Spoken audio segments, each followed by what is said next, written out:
Thank you for being here, Paolo. It has been a very nice conference so far, and yeah, it's a great opportunity to have the possibility to discuss this case here. So my talk will follow up on Paolo's, and it will be only on the booking case and on the commitment that we accepted from booking, and that we accepted in cooperation and in coordination with the Italian and the French competition authorities. So let me just give a little background. Most of you have heard about this case, and we have talked about it this morning. Paolo talked about it, and also a bit yesterday.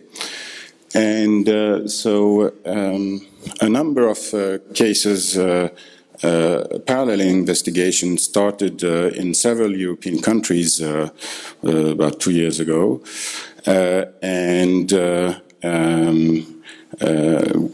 the first country to reach a decision was Germany last year, it was decided that the Commission would not take over this case, and so we tried instead to have a coordinated decision among several of competition authorities around Europe, and in particular Italy, France, and Sweden. And as everybody knows by now, we didn't convince the German authority to follow the same line. So I guess that's, what should I say, a bit unfortunate perhaps, but I think that we had a very good cooperation between the French and the Italian and the Swedish authorities. Now, of course, there is also the question whether actually France is falling out of this cooperation given the new law in France. So remains Italy and Sweden perhaps.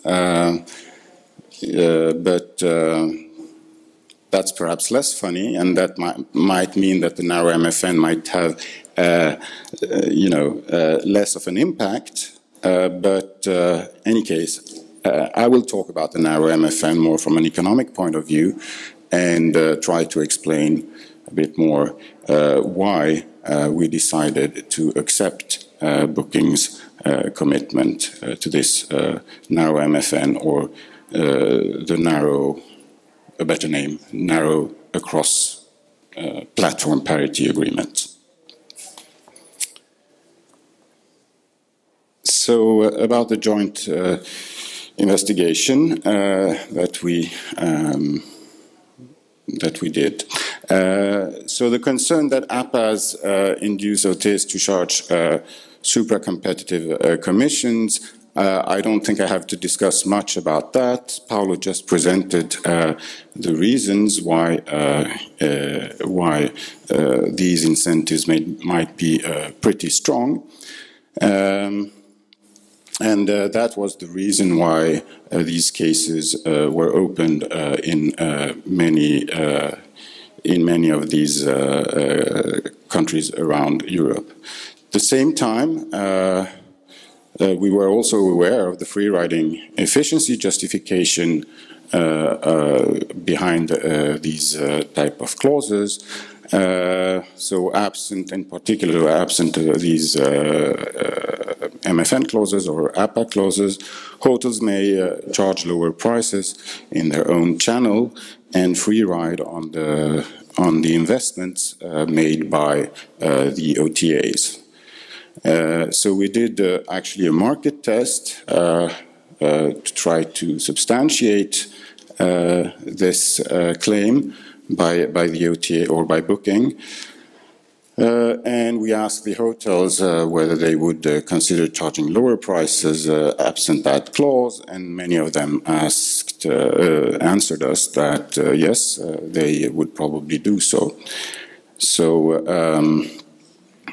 So the free riding concern we thought was an important one. Following that, Booking proposed a first narrow MFN commitment, and the narrow commitment was to oblige the hotels to charge the same price as they charge on the platform on their own website. And there were also some additional commitments in the some additional clauses, namely that the hotels could not reinstore price parity, say by changing rankings of the hotels and so on, because they charged lower prices on other OTAs. And of course, the hotels could, though, charge lower prices on OTAs than on Booking. So when we received this first commitment, we did a new market test where we contacted parties around Europe, and in particular the hotels. And the hotels opposed this commitment on the ground that it would be economically irrational for hotels to charge lower prices on an OTA than in the own channel.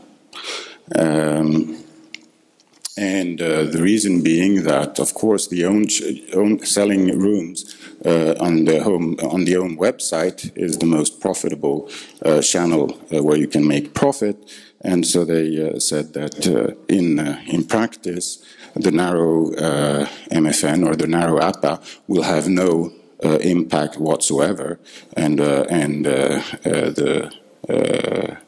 that's the problem. Then we got also Booking,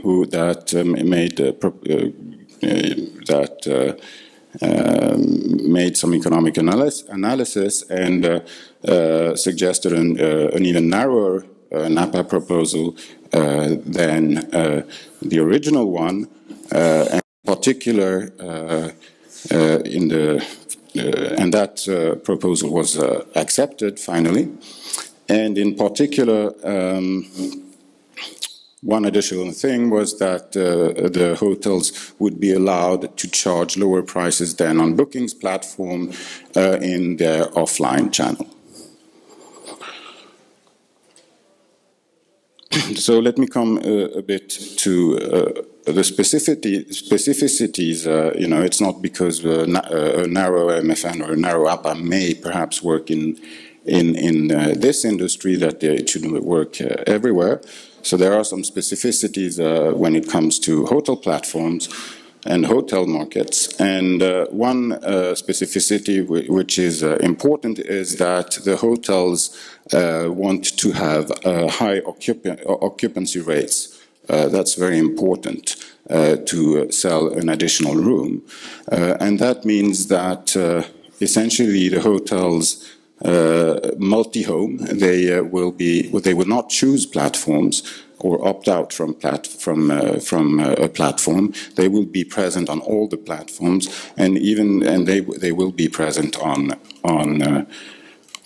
platforms, even on platforms charging high commission rates. The reason being that they want to fill rooms. They don't want to leave rooms vacant.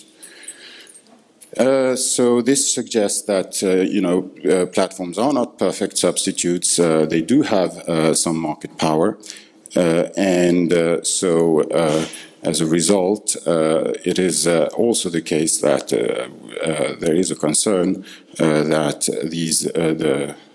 an MFN, wide MFN, would soften platform competition.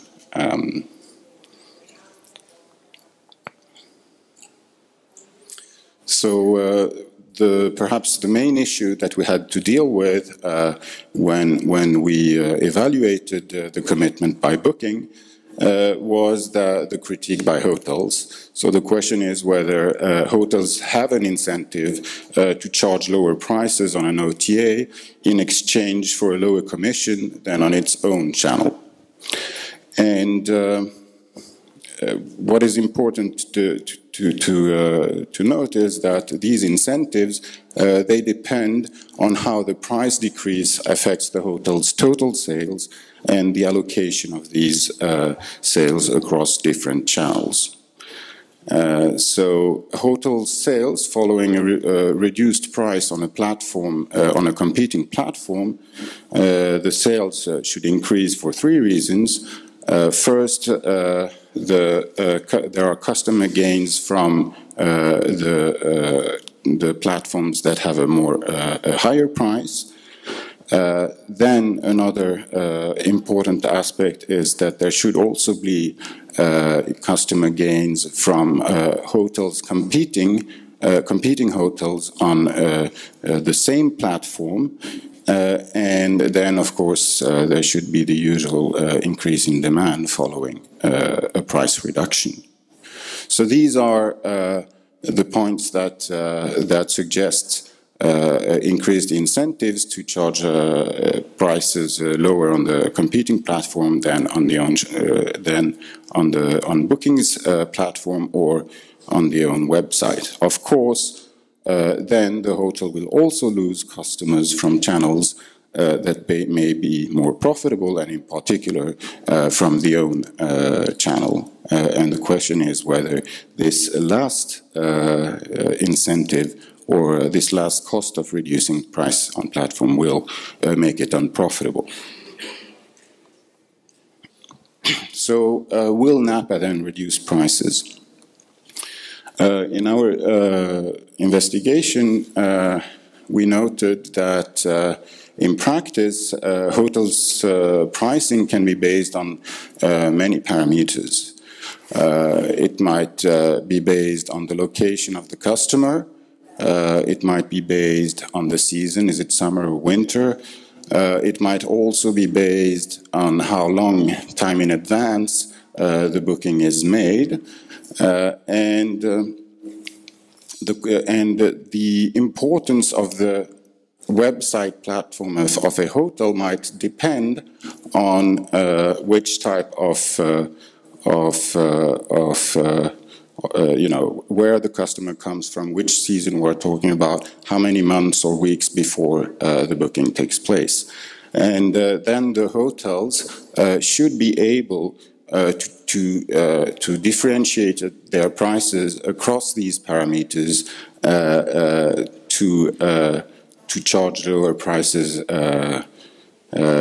when it's profitable to charge lower prices on competing platforms to booking.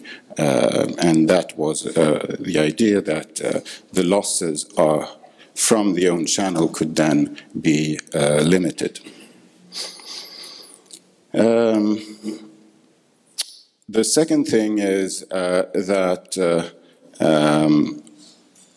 because of the additional commitment of